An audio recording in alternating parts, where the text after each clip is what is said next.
Hey guys.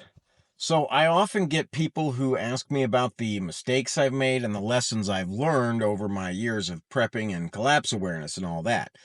So today I'm going to kind of go over some of those and share a few of the fundamental truths of prepping that I wish I had known before I got started. We're all going to make mistakes along the way, and that's just part of the learning process and often an important part of it. But the fewer mistakes you make in the beginning, the faster and more effective your progress will be. So let me try and drop a few tips that I learned the hard way myself, and maybe you can learn a thing or two from my mistakes. That way, you don't have to repeat them.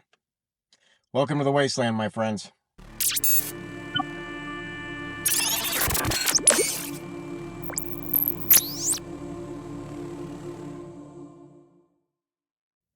Hey everyone, this is Chris, and you're watching Wasteland by Wednesday. What I have for you today are some nuggets of prepping wisdom that I learned during my own journey of preparedness. These aren't going to be like the ultra specific or gear related tips that are like the meat and potatoes of most prepping videos. These are more like overall ideas and habits that will just make you a better prepper altogether. So it's easy enough to talk about how to store food supplies or discuss fitness regimens or tactical maneuvers and whatnot, but the biggest part of preparedness is actually more about your own body and your mindset than it is about your physical preps. So let's jump right into it. All right, number one, intentions mean nothing without action. Okay, now what do I mean by that? Well, it doesn't really matter what you're planning to do or what you're intending to do when things get real. Okay, intentions are they're all well and good, but if you don't actually pull the trigger and follow through when SHTF drops or an emergency situation happens, then all your intentions don't mean jack. This means you need to really stick to your plan and be decisive in execution. Act when it is time to act, and don't try and wait a little longer to see if things change. All right. Don't worry about factors that are external to the immediate situation. All right. Err on the side of survival needs, not societal needs. Now, for myself, being from Northern California originally, I'm no stranger to wildfires and such. And back in my early prepping days, I had a little place out in Placerville, Northern California, way out in the boonies, or at least what I considered the boonies at the time. I'd like to call it a cabin, but honestly, it was just a rough old single wide motorhome that someone had drug out there and put up for sale. All right, this is when I was still in my 20s and fancied myself a real tough guy who knew everything about everything and all that, long before I became a more collapse aware type of prepper. Anyway, long story short, there was a local wildfire at one time, and it was almost certainly headed right for my little spot. And I knew I should evacuate, and of course, I was told to evacuate by the authorities, and I even had a well thought out plan to evacuate, but you know what? I didn't. Uh, I started thinking about how, I wouldn't be able to save every little thing that I had and how I'd have to leave my project truck behind and how much work I had put into the place. It was my first property. So I ended up hoping for the fire to turn aside or be beaten back by fire crews. And well, needless to say, things didn't really turn out too well, and I ended up losing more in that fire than I would have if I had just left early, according to my plan, rather than at the last possible instant. We all worry too much about stuff and about societal responsibilities and careers and all that. And it's a bad idea for anyone to do so, but especially for someone who wants to consider themselves a collapse prepper. We have to know better. We have to do better. Back in my days in Florida, I'd actually seen people stay behind in the path of hurricanes because, what if it veers off and I have to go to work tomorrow? I don't want to lose my job. Well, I'm sorry, but to hell with your job, all right? You got to put your preparedness first. And all of those societal concerns, those come last, especially as a collapse prepper. What we are preparing for is the inevitable day that's coming soon when all that other stuff won't matter anyway. Credit scores, the degree on your wall, your 401k. And, since it isn't going to matter after collapse, why give it so much importance now? So, That's the takeaway from the first little tidbit is don't let that stuff drag down your decision making when the shit hits the fan. All right, make a plan and activate that plan when the time comes without regard for the bullshit. Intentions don't mean nothing if you don't act on them. Number two, do the things that you got to do. Planning and being decisive when the time comes is one thing, but actually knowing what you're doing is another. You have to take some time and train and learn and make sure you're actually capable of doing what you are planning to have to do, especially for a post-collapse future. All too often these days, I see people planning stuff like these 100-mile on-foot bug outs carrying 60-pound packs telling me how they'll make it in 4 or 5 days. Well, first off, depending on terrain, no, you won't. Secondly, which is it? 4 days or 5? Not knowing means you probably haven't done it already, and so you're probably overestimating your ability to actually manage the trek. And that's a problem I experienced early on in my own prepping journey. I made that mistake already. I had lots of ideas and lots of fancy gear, but I didn't really have much experience using it all. I remember having a friend of mine back in the day, a guy that we called him Lunch Meat. Anyway, he invited a few of us on this deep mountain survival excursion in a very isolated part of the northern Sierra Nevada mountain range. The idea was we would, cover ground and pack light, surviving on our bushcraft skills and hunting and gathering abilities and all that. Now, at the time, I believed I was pretty handy with all that sort of stuff, but I ended up learning differently on that trip pretty damn quick. I mean, I had my, basic survival skills intact, of course, and land navigation, all that, along with everything else that Uncle Sam believes a soldier needs to know how to do, but I was no mountain man. I found out real quick that, even something as simple as building a camp as part of a unit in the big green machine was quite different than doing so by my damn self. And the same went for hunting and such. The moral of the story here is that I ended up embarrassing myself pretty badly on that trip and ended up being something of a drag on the group, which is never what you want to be, especially after a collapse event. Those who endanger the group are often the ones that get left behind. But I learned that lesson, luckily in the company of friends and in a non-life-threatening situation. So you need to go out and do stuff, okay? All kinds of stuff. Do all those little things that you're going to need to know how to do after civilization has collapsed and there's no one left to hold your hand, all right? Don't just read about it or watch some videos. Go out and actually do it for real. You got your survival kit already? That's fantastic, all right? Now head out into the bush for a week and try to survive with it. When it comes to gear, don't just collect everything that some prepper like me recommends on YouTube. Actually try out all this stuff for yourself in real world applications and scenarios. Take the time to learn and experience it and discover firsthand what works for you and what doesn't. Start a fire with tools only available in nature and create drinkable water from a river or creek. Know what plants you can eat in your own environment and area around you. Know how to treat wounds with natural materials. Just make sure you've actually practiced your bushcraft, okay? Built shelters, set traps, and foraged for wild edibles and all that. You have to learn all those skills and practice with them, which is something that'll be much more important than all the gear you have. Okay, gear can break or be lost or taken away or whatever, but skills can't. Now get out there now and live like the world has already collapsed around you, and you'll be much more ready when that day finally comes. All right, on to number 3, and this is the last of the big 3. Okay, fitness trumps gear. When it comes to prepping, having your plans for what to do and knowing how to carry out those plans are both an important part of the triad of preparedness fundamentals, okay? Physical fitness is the third part. Think of it like a tripod, all right? Each leg of it is a prep, meaning planning, skills, and then fitness. With all 3 legs set up and strong, this tripod becomes a stable foundation for all your other preparedness measures.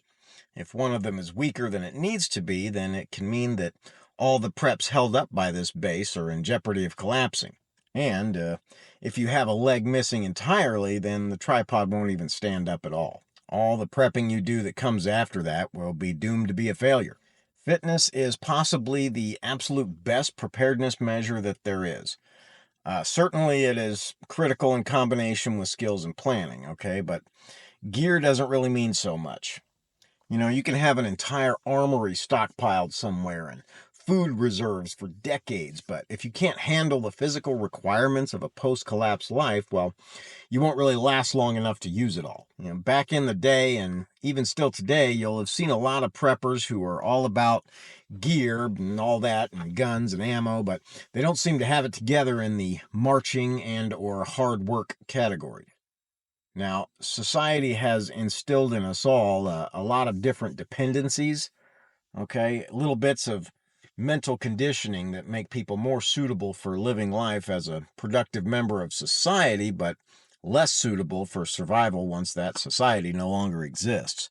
One of those dependencies is the worry that you don't have enough, that you don't have what you need, whatever that is. In prepper terms, I call this the fear of no gear mentality. People are always worried about stuff, okay? Whether that's guns and ammo or just beans and toilet paper. Either way, the lack of stuff can make people panic more than anything else. Now, don't get me wrong, it's absolutely important to have all the stockpiles you can get your hands on for sure, but that stuff is still what I consider extra preparation, okay? Meaning that stockpiling is something that you do after you have your foundation established. Gear and supplies are things that can come and go quickly, but physical fitness is something else entirely. Also, you have to think about the fact that such fitness is easier to acquire now while society is still functioning around us than it will be once things have collapsed. When you're under constant stress and not getting enough food or time to rest and everything else, that's not the time to be trying to build up your strength and stamina. That's the time you need to be able to rely on the fitness that you've already built in yourself. Get fit now and stay that way. All right, number 4, overconfidence can kill.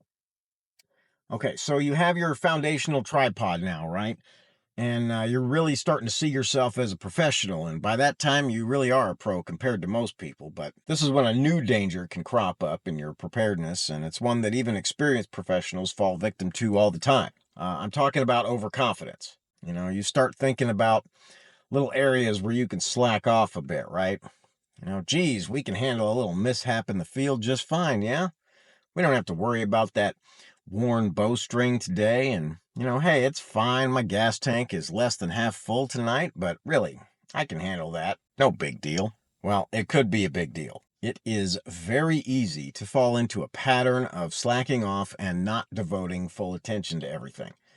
I've gotten caught up in that myself before, and I'm embarrassed to say there was actually a recent one less than a few months ago. This was when my little mutual assistance group, so what we do, occasionally we do group drills and training runs for stuff. And at this time, there came a day when the decision was made to do a bug out drill, a full-on major one. Everyone got the call in their home that the shit had gone down and it was time to enact the plan, whatever plan each person had. What we would do is we would all bug out according to our individual plans and meet up at a rally point, which was preset. Anyway, the call went out and there I was with my pants down. I just didn't know it at the time. So I'd been slacking off on changing out the tires on my Jeep, which is my primary bug out vehicle. I figured I could, get a few miles out of them pretty easy. And hey, it ain't like I can't handle a flat tire, right? I'm a pro. Long story short, I got about 25 miles down that first rocky trail that I had to transit and boom, lost a tire. No biggie. Stopped for a change and on we went. But only for about another 30 miles anyway, before I lost the second one of my crappy worn out tires. Now, they weren't gone completely, but they were more than halfway gone, that's for damn sure. So the desert is a very rough and rocky place, and it's not the kind of environment to bring some half-balled all-terrains, okay? Anyway, with no other spare and no compressed air, which is another thing I slacked on, my one-day drill of driving out to the rally point turned into a 3-day slog through the Mojave Desert on foot, humping my bag the entire way. My dirty, sweaty self arrived worn out with an old lesson relearned. Half gone is all gone. Okay, when it comes to gear and vehicle maintenance, that's what I do. If it's half gone, it's all gone. The lesson for you here is to not get overconfident about your abilities or your luck. Don't cut corners with preps or planning because you figure you can figure it out on the fly and handle whatever comes up down the road. In a real SHTF scenario, you're going to need every advantage you can get just to survive. Okay, you won't have extra time to be making up for mistakes and shortcomings and all that type of stuff.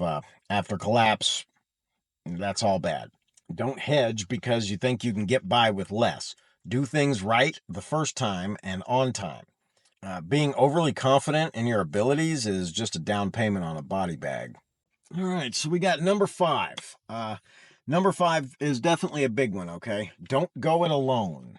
That's the rule. Now, we all like to have a little Rambo or Chuck Norris in us, right? You know, the lone wolf capable of taking on the world all by themselves. Look, you can be a pretty badass person, and I'm definitely not saying you shouldn't strive to be able to function as that kind of a lone wolf operator, if necessary.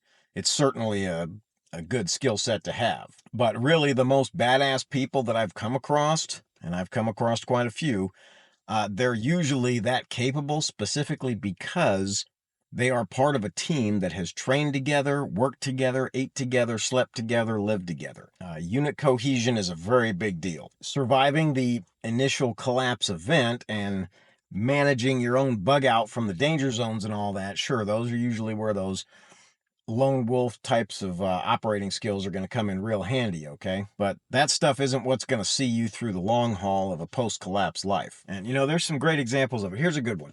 Have you ever seen the Amish raise a barn? If you haven't, it can really be a sight to behold when they get together to build one. And individually, each one of those folks are masters of their craft, but they don't even try to manage such a thing alone. You know, they do it together, and they do it so quickly and effectively because they've done it over and over and over together many times before. You know, older members may drop out of being the front line of the crew, and new ones are added as time goes on, but the crew as a whole remains the same. And that is what you need to have with your own mutual assistance group or survival team or homestead community or whatever you're working with for your own post-collapse survival planning. Community and teamwork are going to be what you need the most for long-term survival, and especially to thrive after the basic survival part is handled. You know, the fantasy of the lone wolf mountain man prepper is just that. It's a fantasy. You know, and for the most part, that idea is really just a myth created by those people who are anti-prepping. And they like to try to make the whole process seem futile, you know, so they pretend. You know, they're going to say, "Oh, what are you going to do? Run off into the woods and, you know, survive like a savage?" And the answer, of course, is no. No, we're not. And no prepper worth their salt is ever really thinking like that. There's those that are out there who haven't yet formed a team or found a good group to join with, but that's a work in progress and one that you need to see to ASAP. I myself started out somewhat on my own as a prepper, and it wasn't until much further along my own preparedness journey that I realized my mistake in that. Luckily for me, I had a very large pool of people who have been my friends and stuff since childhood. Okay, and many of them had gone similar routes in prepping. So setting up as a formalized team ended up being pretty easy, and that was a good thing because, you know, such relationships can take years to build. So if you haven't done so already, start finding your people now. The realities of the post-collapse world aren't going to just go away one day. Okay, that's the state of the world for the rest of your lifetime. And without some kind of community structure, some kind of team to rely on, without having that worked into your prepping efforts, that lifetime will be shorter than it needs to be. Find your people. All right, we're moving on to number 6 of 7. Be unconventional. Okay, as a collapse prepper, you have to think outside the box. All right, just like societal norms will screw with your thinking patterns, traditional prepping wisdom can often get you stuck in a box with what looks like pretty poor options. My older uncle Vinny is one of those traditional types. All right, and while that's certainly good for some situations, it isn't for all, especially not for collapse prepping. He spent decades making his home into his castle, and a very nice and secure castle it is. But because he is so invested in bugging in, as they say, he has become hostile to the very idea of bugging out. You know, he's limited his own options. In fact, he's gone so far into denial of the circumstances that he simply rejects any possibility that would require a bug out option. And I'm sure you've seen people like that yourself in the prepping community. Now, I'm obviously not against bugging in with regards to minor or localized emergency events, but at the end of the day, there's simply no good argument for remaining in the city during a nuclear war or other global civilizational collapse, okay? The urban sprawls we have all grown so attached to will be polluted and violent death traps post-collapse. We're not talking about something where order's restored later in the future. This is the end of order for good. Anyway, that's just one example, but there's a lot of things out there that can limit your prepping when coloring only inside the lines. Take, as an example, take certain legalities. After the collapse of civilization, it really isn't going to matter who has what paper or what's written on it, all right? Buying land for a bug out location is one of those things that people trap themselves with in thinking. Good land is so expensive and so hard to come by for those who don't have the money. Not being able to get a good plot, well, it can kind of make them give up entirely. But that's conventional thinking for you. Now, the unconventional thought process shows that all you really need now, pre-collapse, is enough access to that land to be able to do some basic preparation there for the future. A future where the laws about zoning and possession and ownership and all that no longer really apply. For example, you can get really cheap recreational land, or agriculturally zoned land that you're not really allowed to build much on. Or you can even use the mining claims process to get semi-exclusive access to public lands. In either case, you can begin the process of staging that land with things like building materials, buried survival caches, even guerrilla gardening the area with edible plants and long-term fruit trees and such. You can drill wells and clear areas and all sorts of things to get the area ready for a post-collapse build. And after everything collapses, it's just like the Amish raising a barn. There's not going to be anyone around to tell you, oh, this ain't the code, or oh, you can't build that here, or hey, you need to dig a septic. You do what you do. That's just an example, but that's one type of thing that I mean when I say unconventional actions and unconventional thinking. And such thinking, such a mindset can be applied to every aspect of your life, both before and after collapse. Where you get your income, for example, that's another big one. So in general, stay outside the box with your thinking. Don't trap yourself with conventional wisdom. Be unconventional. All right. Last but certainly not least, we have number 7, which is collapse now and avoid the rush.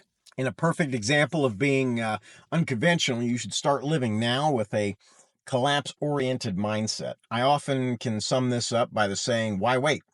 Collapse now and avoid the rush. What this actually means is to begin severing your ties to societal dependence now while you have the luxury of doing it gradually. After a collapse event, that's not the time to suddenly live your first day without air conditioning or Netflix. Living collapse in the moment could be a topic on its own entirely, and I'll probably make a video about that at some point, but in short, it just means becoming more independent of society and the things that you rely almost exclusively on. For me, one of the earliest and biggest moves that I made was quitting the traditional employment deal. Okay, it wasn't just a cold turkey thing. I spent some time finding new means of generating the income I need and cutting down my cost of living first. And I came down from needing about $4,000 a month net for bills and such to being able to live comfortably on half that. And once you reduce that kind of dependence, you find so much more time and energy to devote to prepping, learning skills, getting fit, and all the rest of it. Plus, this can also be about building closer bonds with your family, friends, and all the people in your own community group. You'll have time now to spend with them doing activities together and learning new things and all that. Nothing like an extended camping trip with the family to try out all those cool new survival gadgets and food gathering skills, right? At the end of the day, a collapse now lifestyle leaves you less dependent on society and less in danger of being hurt during its eventual death throes. Collapse itself will be pretty rapid and dramatic, but these years leading up to it are going to be filled with little mini collapses, okay, such as ending up in one of those emerging war zones somewhere. Or, having your whole employment industry take a massive hit the way U.S. federal workers are currently experiencing. Or even losing your home to fire or flood and having your insurance company be one of the first ones to just fold and go bankrupt, unable to pay, leaving you out in the cold. So the best answer for that is to, don't get thrown out in the cold unexpectedly. Start putting yourself out there now on purpose. Maybe look into diversifying your income streams with some less societally dependent means of making money. Or perhaps cut loose some of those things that'll no longer be of importance in a post-collapse, post-civilization world. Your credit score, your 401k, all that stuff. Your desires for a new cool sports car or a home on the beach in Florida. And yeah, that's definitely the part that sucks, okay? That's the part that's going to leave 99% of people out in the cold all of a sudden when they have spent all their energy, time, and effort into building a societally dependent life for themselves, and then that society disappears. It's a shitty fact, but it's still a fact, and denying it might make you feel better now, but it'll cause a whole world of hurt down the road. Do you think the people that are living in eastern Ukraine, do you think they planned their lives with the idea of their homes being bombed and their streets filled with tanks and soldiers and flying shrapnel? No, probably not. If they had, they probably wouldn't have still been there when the boom came down. And you have to embrace it as the future that you will be living in. Anything less than that is just half-assing the whole thing. And therein lies the biggest part of it, okay? You can't look at collapse in terms of maybes and possibilities. You have to accept it as an inevitability. You need to live your life like the world is collapsing tomorrow, because one day it will be. All right, my friends. I hope you got a few good ideas for your next preps here today, and I hope I've helped you bypass some of these pitfalls before you ended up stepping in them yourself. Till next time, my friends, stay safe and stay ready. It's a wasteland out there.